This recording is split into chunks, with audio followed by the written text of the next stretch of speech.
I've used MouSense for a number of point-and-click games, whilst pointing out that this can be a risk to your neck. However, this isn't the only way to play those games without using your hands. There are 3 different voice-controlled MouseGrids available, from Dragon Naturally Speaking, Windows Speech Recognition, and VoiceFinger. Now, these will work better in windowed mode games than full-screen games, and there are some games where they won't work at all. You'll notice with Dragon's one that the game's background music cuts in and out because Dragon creates a new window to operate its grid. Depending on your version of Dragon, you can also say MouseGrid Window, so that the grid only acts on the gaming window. Additionally, its grid is transparent.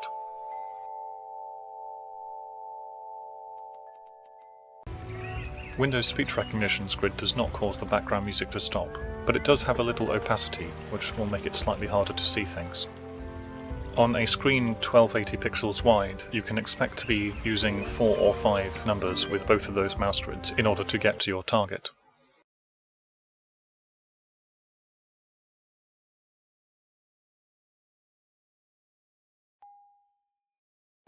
VoiceFinger's grid requires fewer spoken things to get to where you want, but it does fill the screen with numbers and letters. You can change its opacity in its settings, but if you are using a game where there are small things to click on and very fine details, you'll have trouble seeing them behind the red text.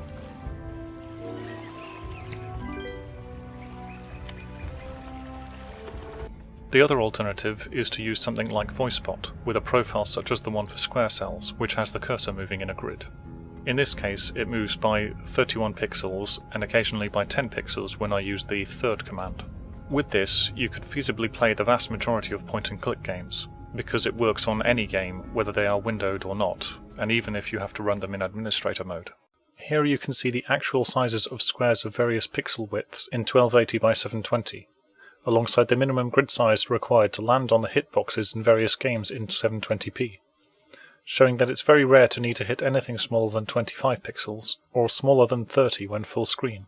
Games which occasionally give you limited time to respond and have QuickTime events will likely be undoable, but you might be able to find ways around those, such as temporarily using MouSense, Cheat Engine, and Auto Hotkey. For future point-and-click games, I'll aim to demonstrate MouSense and whichever of these other methods is feasible, and I'll try to estimate the minimum grid size required for a VoiceBot grid movement profile. Note that, whichever method you choose, it will end up being a few times slower than using MouSense, so I recommend choosing one method and sticking to it, because switching between can cause frustration and lead to using the neck beyond safe limits.